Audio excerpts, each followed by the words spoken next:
And joining me now is Democratic Congressman Bennie Thompson of Mississippi and Democratic Congressman Cedric Richmond of Louisiana. Thank you both, Congressman, for being here. Congressman Thompson, I'm going to start with you first. Have you been in communication with your state's governor about this resistance on his part to close the state down to slow the spread of the virus? Well, we've sent the governor a letter sharing with him what our concerns about his statement, as well as what my office, as chair of the House Homeland Security Committee, can offer him. One of the things, Joy, that everybody will tell you that in this time of crisis, accuracy and transparency is important. So what we're trying to say to our governor, you have to be truthful. You have to make sure that what you say doesn't create a situation that's worse. So I'm optimistic. He's a new governor, and every now and then, you know, new people make mistakes. So I'm looking forward to him providing a little more definition to what his executive orders mean.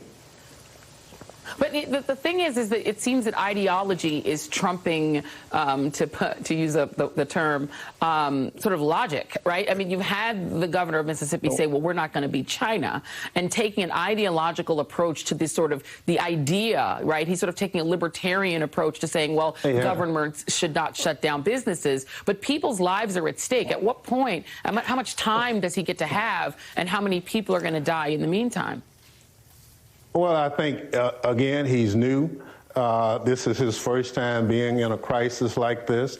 I hope he's consulting with experts on what he should be doing. And the isolation is important. You have to separate people. All of the health experts say we have to do it. So I'm looking forward to him stepping up and saying, look, as your governor, we can do better. I'm going to do better. I'm not going to override local mayors and local supervisors and what they do. I'm going to work with them. But I'll provide the leadership. I'm not getting into a philosophical war with China or other countries. If you look at what South Korea did, they did a wonderful job at getting their hands around it. But what the leadership in that country did was they locked down the country so that people could not move around. And so what we're going to have to do here in Mississippi is something similar, but gun shops and a lot of other places are not the necessary businesses that we need to have open.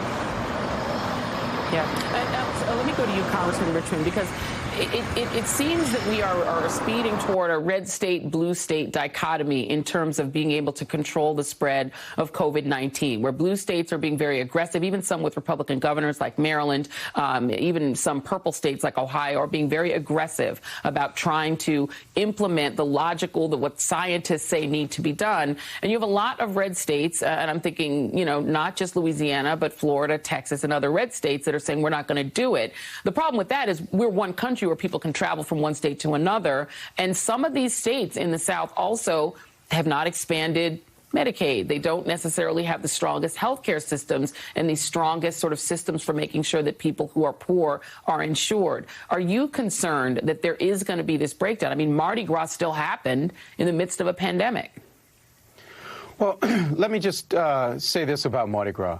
There were no red flags. There were no warning signs for our mayor or any others to see. And look, I look forward to the day when we get past this as a country, and then we can start congressional hearings so that we can find out who had what information when and who they gave that information to. But now's not the time to do that. We have to get past it. I believe that although we're a red state, my Democratic governor and my mayor and my other parish presidents are doing an incredible job under very difficult circumstances and showing real leadership. Leadership is not about making the popular decision. It's about making the necessary decision. And so they are letting science dictate what they do. And I would just hope that other governors would follow. I mean, Jackson, Mississippi, where the capital of Mississippi is only 2.5 hours away from our capital in Baton Rouge. Those governors should be talking. Whatever they do affects what we do, and what our people do affects what happens to them. So we really should be better coordinated. And let me just ask you, Congressman Richmond, is Louisiana, and you're right, there is a Democratic governor who's been elected there, has Medicaid been expanded in Louisiana? Yes, Medicaid has been expanded, and we've been making substantial gains in our health care. But I will tell you that this is hitting us hard. If you look at our deaths, and I believe the number of deaths we have is 119 deaths, but if you look at our children living in poverty, 28%. If you look at obesity, 36% of the people in the state. If you look at diabetes, and then if you look at the people who have died from this coronavirus, you will see that 41% of them had diabetes, 31% of them had kidney disease, and only 5% of them didn't have any underlying conditions. So we really need to focus on the health outcomes of everybody. But the thing I will say is that we need ventilators, we need ventilators, we need ventilators, and we need them now. And so that's the plea I'm making. And if you're a health professional out there, you can go to lava.dhh.louisiana.gov and sign up. Delta will fly you here for free if you're willing to volunteer. So a nurse, a respiratory therapist, or anybody. We need all hands on deck, and we will not be divided as a country. We beat everything, but we're going to all have to come together to do it. Absolutely. And Congressman Thompson, the challenge, however, is, in a state like Mississippi that has not expanded the Affordable Care Act, has not expanded Medicaid, whose government is extremely conservative when it comes to spending on the poor, and which has the largest percentage of African Americans in the country by population, as well as the largest percentage of poor people, your state, sir. How do you move a government that won't move on health care even before a pandemic to change its mind and behave differently toward its struggling citizens and toward its citizens of color? And there are a lot of white poor folks down there as well. So how do you change that government's mind if a pandemic isn't changing their mind? Well, there's no question about it, Joy. We have a problem. I hope our leaders in this state will address it forthrightly. To be honest with you, we did not accept Medicaid expansion. One of the problems we'll have with this pandemic is even if you are identified, there are no present coverage for those persons who are hospitalized.